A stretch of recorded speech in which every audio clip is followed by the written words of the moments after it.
Feeds back with another video.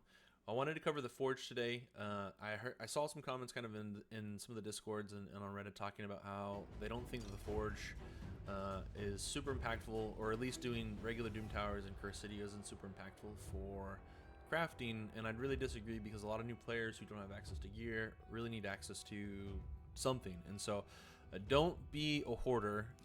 Similar to myself in terms of the components with them. You can make a lot of really good sets with them in terms of crafting with the lower end materials. Even if you have a 4 or 5 star that you can craft up, it's still going to be way more impactful than what maybe you can get from just dungeon drops alone. So there's a huge advantage to it.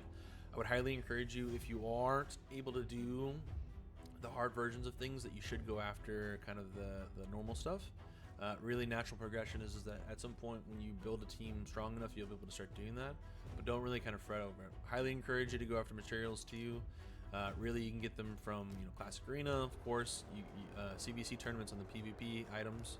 If you're farming something a little bit more specific like Perception, there's different rotations for the Doom Tower, which come in Faction Wars that provide those items for them. Faction Wars provide a lot of the core materials, and then of course if you're doing some of the higher end sets, those come from Doom Tower and certain bosses that come with them. So gives you some access to farm them. Highly encourage you to do the Doom Towers on regular with them, be able to craft the items with them, and then just make sure that you're spinning with them. Now the one thing that I would discourage you from doing is if you are doing a 4 or 5 star, to make sure that you're being mindful of what you're crafting. And it's simply, when I say that, is if you're going to use your charms, your rank up charms and your rarity charms, that's fine, but just know that it's not guaranteed that you're going to get a whole bunch of items, so or a whole bunch of the item that you're shooting for. So really where you can enhance those opportunities is by using the charms. So if you're trying to craft chest, a specific chest piece, and then of course if you are crafting for a certain set piece, you can do that. For instance, if you're trying to create crit rate on the substat for your chest. Now it's a kicker because when you do it, ultimately doesn't guarantee it, but gives you an opportunity to potentially secure a little bit better. So in this case, we didn't get it right. Still create a decent item with it. I don't need really the 4 star, but wanted to show you. So of course sell it off with it. So you can always recraft the items with stones, the Soul Forge stones, of course.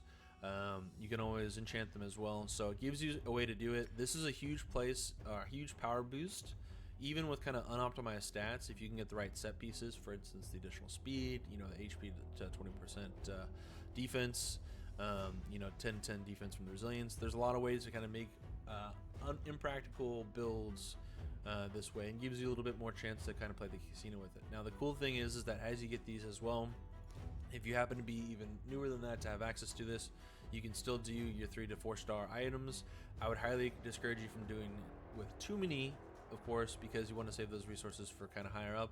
But as you build characters and you're struggling to secure items either from dungeons, etc., this is a really good safe place to do it. Now it'll show you here your chances in terms of your crafting odds. Just be mindful that when you do the charms and you're doing higher level, your chances for crafting certain things with the charms are going to be way more impactful. You don't really want to roll the dice too much if you're spending those materials, so try and be mindful as you craft them. And then of course if you're crafting to try and get mythical, just know it's going to have a substantially lower chance even with it, or a low chance even with the charms on them. So it does double it up, makes it easier. Mythical items obviously are the best way to kind of go if you do get them, but really don't try and target farm with them with it. And the good thing is that any additional gear that you don't use, you can always turn into silver that comes with it. So Forge is a great place, gives you access to a lot of the different crafting that comes with it. Really, I would love to see them expand on this and not be so gated behind just the materials.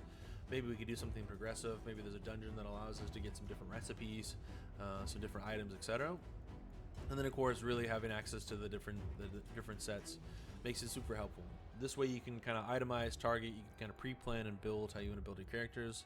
It even itemizes down the sets and the sets that you can craft with the set pieces and set items with them. So highly encourage you to do it. If you're still kind of unfamiliar with the Forge, feel free to hit me up in the comments below and I'll try and help answer any questions that I can. But until next time guys, I appreciate you watching.